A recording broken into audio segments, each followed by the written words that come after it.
This is a $60 motor controller, and the white stuff right here, that's what happens when you ride your e-bike in the rain. In just a few minutes, I'm going to crack this open and show you exactly how water destroys these things from the inside out, as well as showing you some tips and tricks on what you can do if you did end up in the rain and want to prevent your e-bike from getting permanently damaged.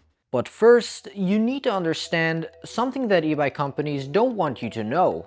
Water resistant does not mean waterproof. It's one of the most misleading terms in the industry. Most e-bikes have an IPX4 or IP54 rating. The 4 at the end means it's only protected from splashing water, not jets of water, and definitely not the kind of sustained rain you get when riding at over 15 miles per hour. That forces water past the seals and directly into the most sensitive parts of the e-bike. Now, if you're just riding a few blocks in light drizzle and you've got shelter nearby, you're probably fine. The real issue is that light rain usually doesn't stay light. Once you're out there and it starts pouring, you're in trouble. And that's when the damage happens, which once again is damage the manufacturers don't want you to know about. But we're going to get into all of it. My goal on this channel is to give you honest truth about the electronics you use every day. If you're into that and you're getting value from this video so far, do me a huge favor and hit that subscribe button. It just takes a second. Okay, so where's the proof? Let's start with the heart of your e-bike, the motor. A recent report from The Guardian in the UK found a plague of failing e-bike motors, with water damage being the main culprit. One repair shop was getting 250 motors a month. Crazy, right? But it's not just the motor, it's a cascade of failure. Water can get into electronics and cause short circuits. I've had people tell me their e-bike started driving on their own without warning because rain corroded their throttle mechanism, which is incredibly dangerous. Imagine you're coming to a stop at a red light and your e-bike just continues applying throttle. That can cause major injury or even death. And then there's the issue I see most often in my shop. It recently happened to one of my e-bikes since I've driven it in the rain many times, which made it stop working suddenly. The problem? The controller is fried. Let me show you what I mean. Here's the motor controller pulled from that e-bike. Look at the bottom of the board. Do you see these white spots? That's corrosion from water making its way through the seals. So this is what kills the controller. Now let me show you what motor controllers are supposed to do when they are working. In a previous video, I demonstrated how to properly hook up an e-bike motor controller onto a motor. And when I turned on the display and gave it some throttle, the motor started spinning. So let's hook up the damaged motor controller to show you what's going on. I'll connect the 3 phase wires from the motor controller, which are yellow, green, and blue, onto an electric scooter motor, which has the same wiring as an e-bike motor, hook up a thumb throttle, which has a black wire for negative, a green wire for signal, and a red wire for positive. And for the display, here is a cool trick if your display from your e-bike stopped working and you want to get home. Simply connect the blue and red wire and you now bypass the display, which means as soon as you'll twist the throttle, the e-bike will start driving. That is, if everything works as it should. Instead of a battery, I'll be using a 42-volt charger, which has enough current to supply an e-bike motor if you don't put it under load. There are little spring-loaded contacts inside of the connector, so I can stick in a thin DuPont wire, which can handle the 1.5 amps of current that this charger is limited to. I can then connect that to a red alligator clip, which will give us positive, and connect a black one to the outside of the connector, which will give us negative. Now if we twist the throttle, we can see that nothing is happening and the motor is not spinning. So the next step would be to see if we are getting the right voltage at the 3 main capacitors on the PCB. Because sometimes the capacitors can be blown, which can cause things not to work.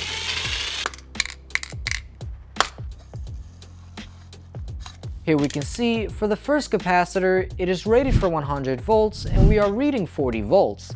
Which is just under the voltage from what the charger is giving us. The second capacitor is rated for 16 volts and we are getting 5 volts. The third capacitor is rated for 25 volts and we are getting 14.5 volts, which is perfectly fine since on most circuits the capacitor is rated for about double the amount of voltage than it is used for. So it is safe to say that this e-bike motor controller is damaged at the finer parts of the electronics, which is not really worth messing around with. Which means this e-bike motor controller is basically trash. And here's the kicker. For so many of these e-bikes, you can't just buy a new controller. The manufacturers use proprietary parts, custom shapes, and unique connectors that are designed to fit only their e-bikes. So when that part fails and they don't stock it anymore, the e-bike is a total loss. It's a huge problem, and it's something I'm passionate about finding a solution. Making videos like this, doing the research, and showing you the real-world scenarios takes a lot of time and effort. If you enjoy this content and want to support the channel directly, please consider joining my Patreon, where even for a few dollars a month can help me keep the lights on and continue making videos that hopefully saves you a lot of time and money. There's a link right up here. You might be thinking, but I have a warranty. I've got bad news for you. Almost every single e-bike warranty explicitly excludes water damage, corrosion, or damage from moisture. Let me show you some examples. Rad Power Bike warranty states damage caused by water or other liquids is not covered. Electric e-bike excludes corrosion or rust. Avanton warranty won't cover exposure to moisture or extreme weather conditions. They market the e-bike as being able to handle the elements, but the moment it fails from exactly that, you're on your own. It's a perfect trap. You're left with a repair bill that costs hundreds of dollars for a new controller, motor, or even battery. So what can you do if you own a low IP rated e-bike? Here are some tips. Store your e-bike indoors or under a cover and never leave it parked in the rain. Avoid riding through deep puddles even if they look shallow. But what if you get caught in the rain unexpectedly?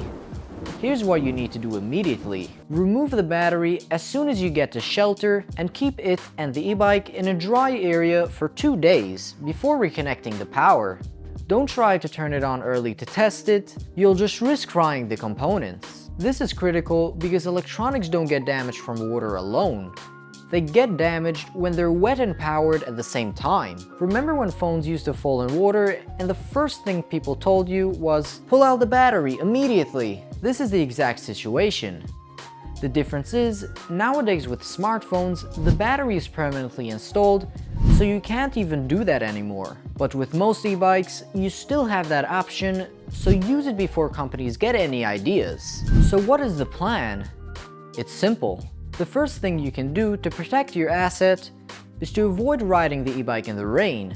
Period. It's just not worth the risk. But what if your e-bike is your only source of transportation? In that case, you can't just stay home. What you should do is save up for an e-bike that is properly rated for the job. Look for e-bikes with an IP rating of at least IPX6. These are designed to handle actual water jets, not just splashes. They cost more upfront, but they are built to withstand the elements and will save you a fortune in the long run compared to replacing a cheaper e-bike every year or two. At the end of the day, an e-bike is a major purchase, and the difference between the vehicle lasting for years or ending up in a landfill could be as simple as checking the weather before you ride it. Your wallet will thank you.